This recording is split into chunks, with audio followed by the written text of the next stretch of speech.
Okay. Om Swastiastu. Good afternoon, everyone. Yeah, we are from Group 2, who's given the opportunity by Mr. Wahyu to briefly explain about psychological in the curriculum.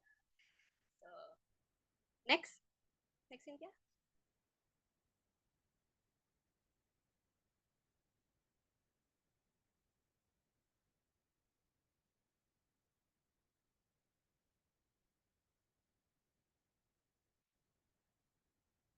Okay, there are 4 members in our group. Deva, Novita, Rika, and I will explain everything in it about psychological. So let's start the definitions of psychological by my partner Rika. So Rika, time is yours. All right, thank you, Anna. So, what is psychological? So, from epistemologically, psychology comes from the Greek language, which consists of 2 words, namely psyche and logos.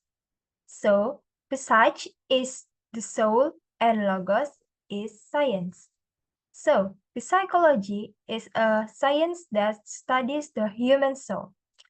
And from the conclusion, psychology is an empirical science which uses scientific methods to understand human thought, feelings, and behavior. For the next material, will explained by my friend Novita. Oh, sorry, my Anna. Okay, sorry. For Anna. Okay, so in psychological has 3 main that dominate of learning theories.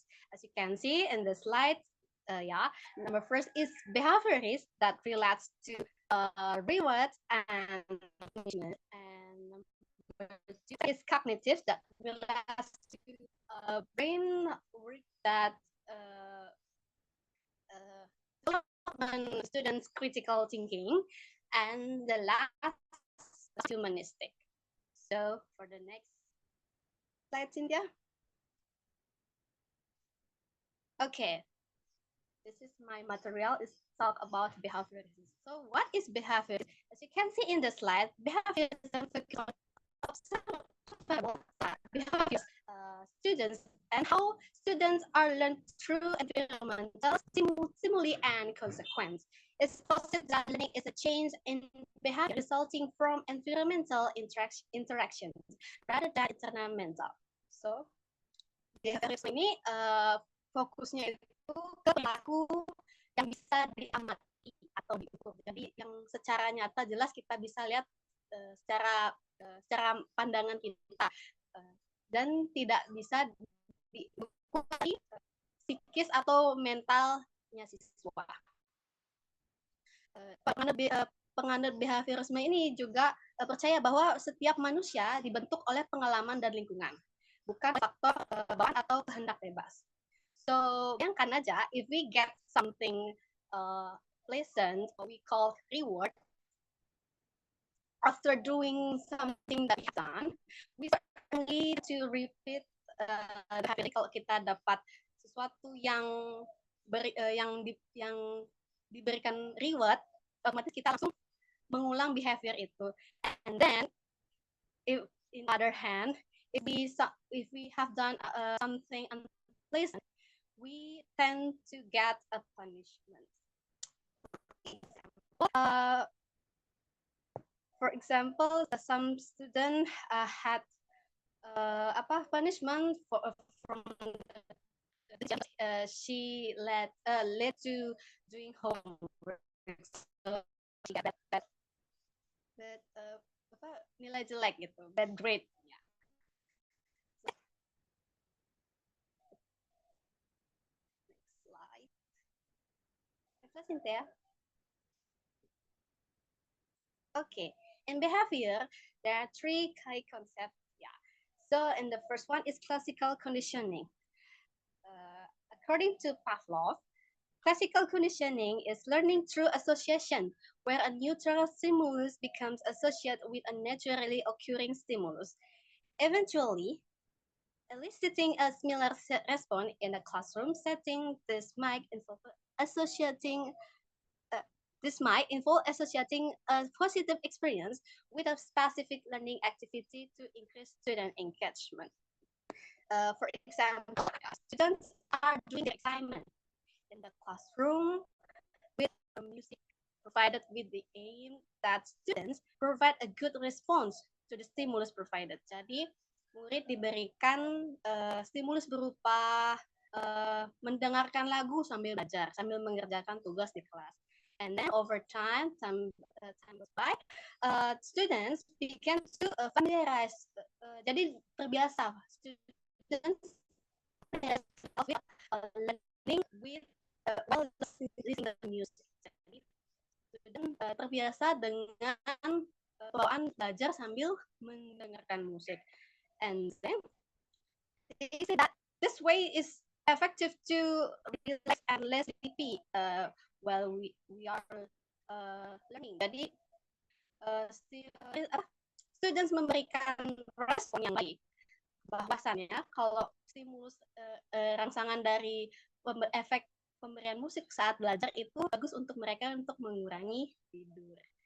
And furthermore, the teacher provides a stimulus for students to stop their habits. Jadi gimana itu memberikan stimulus tadi? Apakah student itu meningkatkan belajarnya atau justru tidak terbiasa atau justru lebih mengantuk saat belajar karena kebiasaan stimulus yang berupa pemberian musik tadi hilang. So it's called classical conditioning by Pavlov. So and second is operant conditioning by Skinner. Operant conditioning is learning through reinforcement and punishment. Behavior followed by positive reinforcement, or we call rewards, are strengthened, while those followed by punishment are weakened. In curriculum design, this translates to using rewards and consequences to shape student behavior and encourage desired learning outcomes.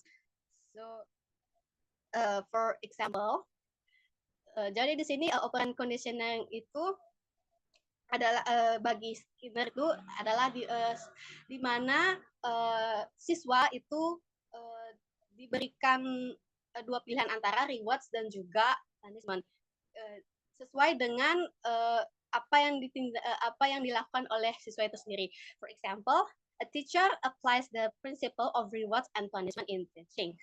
So the teacher prepares a reward berupa star stamp atau stempel bintang for students who behave well and get a good grades in every assignment. So where there the moment student who get a bad grades and also the student have a bad behavior in the class, the teacher give a punishment in the form of loving stamp. Jadi dalam mengajar, guru ini tuh mempunyai punishment berupa stempel. Jadi stempel ini dibagi dua, itu star stamp and laughing stamp. Star stamp itu untuk reward and laughing stamp itu untuk punishment. Stamp tertawa dan stamp bintang itu untuk menyimboliskan kalau yang bintang untuk siswa yang berkelakuan baik atau yang rajin mengerjakan assignment, and then for laughing stamp itu untuk memberikan berupa teguran kecil untuk siswa mulai merubah diri yang dari jelek menjadi baik. So this loving stamp is intended to encourage students to change and try to hard study in order to get a star stamp. Jadi stimulus stamp ini itu memberikan dorongan siswa untuk supaya lebih belajar lebih giat lagi untuk meraih rewards alias star stamp itu sendiri. So this is called a Skinner's theory that mostly used by some teacher in Indonesia. Yeah. Okay, so for the last is limitations. Limitations, behaviors have limitations actually because it doesn't adequately explain complete about cognitive process, or we call problem solving or critical thinking, like like problem solving and creativity and critical thinking, and it also overlooks the role of individual differences and internal motivation in the learning. Jadi limitation ini berarti behaviorism itu tidak terlalu menjelaskan secara luas tentang kognitif dan juga apa namanya internal motivation. So behaviorism is a new level to explain high level thinking process such as problem solving or critical thinking and etc. And behaviorism also to focus on visible behavior and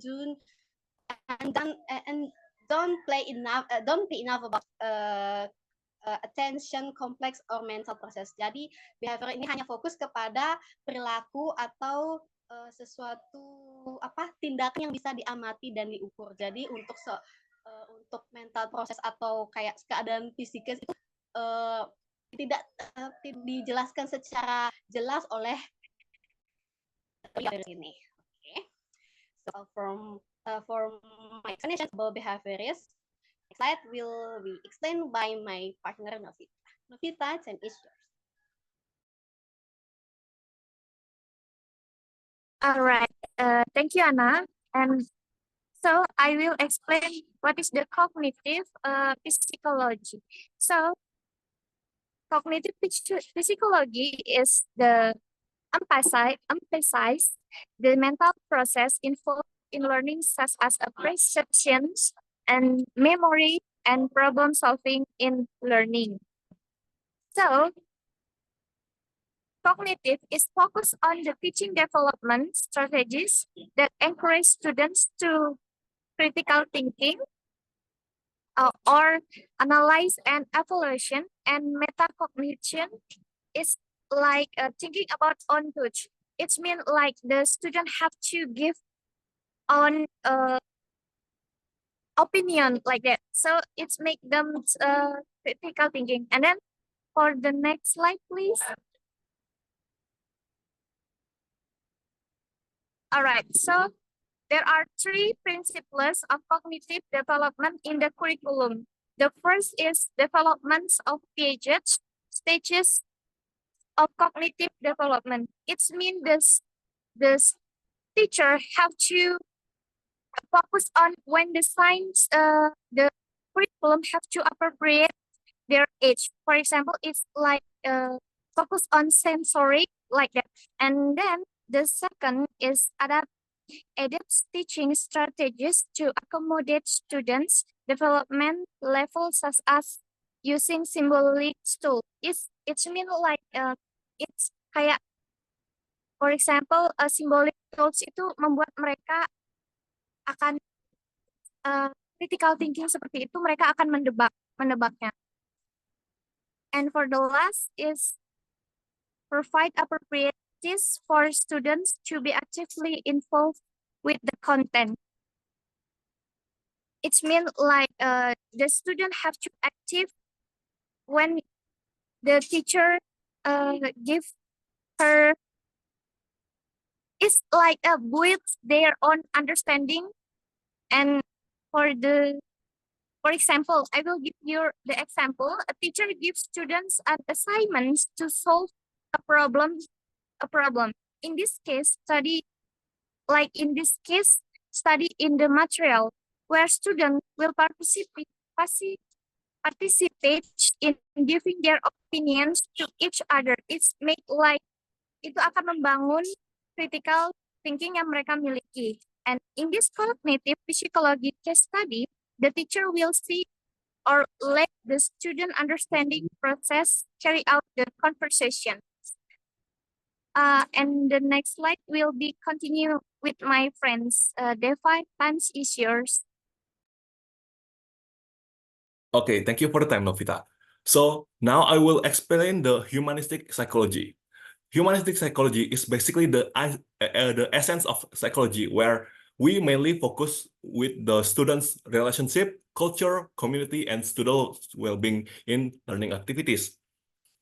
This theories is focused on how the instructor, we in the future maybe, can help the student by keeping a healthy relationship with them and an interest in their life outside of the classroom. So we not only this theory is not focused solely on the teaching and learning in the class, but also the how the study we will teach them will affect them in their real life.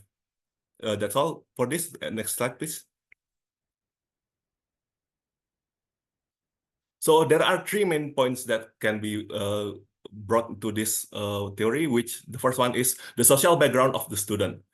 We as an instructor should emphasize that students came from different communities, beliefs, culture, and social environment.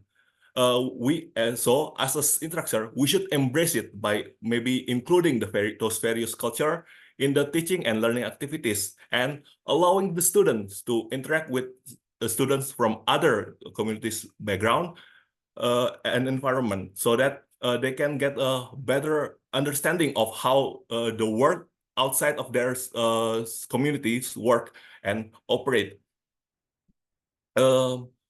This could help also for us as a teacher to help build a healthy and non-discriminate teaching and learning environment in the class.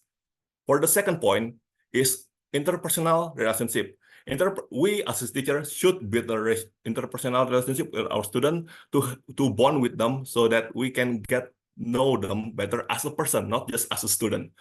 So building interpersonal relationship and appropriate communication between instructor and student are also critical in a successful teaching and learning activity because the instructor can learn more about the students while the students can feel the respect for we as an instructor, genuineness and trust. And for the last point, student emotional well-being. This is basically the psychological state of our student. The emotional well-being of a student will affect their performance, motivation, and development. Many psychological units can be included in this principle, such as self-esteem, personality, happiness, and the stress of the student. To improve student well-being, instructors have to create a good relation with them, be mindful what to say to them, and promote a safe and safety surrounding. So based on those 3 points, let's create a scenario as an example. So imagine you are an instructor. Bayangkan kalau kalian itu adalah seorang pengajar. Lalu kalian itu mengajar untuk apa? Untuk siswa tahun ajaran pertama, tahun baru. Yang itu and in the class you see a student is being left out. Ada seorang siswa yang terkucilkan oleh apa? Circle-circle teman yang lain karena dia itu bukan berasal dari sekolah yang sama yang sebelumnya. Jadi, bagaimana Anda sebagai pengajar itu bisa memperbaiki situasi tersebut? Tentu saja jawaban paling tepatnya itu membuat kita itu sebagai pengajar itu akan membuat sebuah kegiatan group project di mana kita itu akan memisahkan orang yang berasal dari sekolah yang sama itu agar mereka itu mau berinteraksi dengan siswa-siswa lainnya yang bukan berasal dari sekolah yang sama.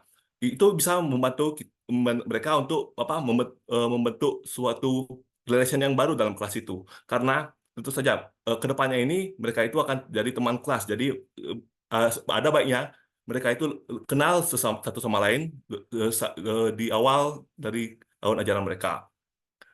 So that's all from my materi. The next I will bring this back to Anna.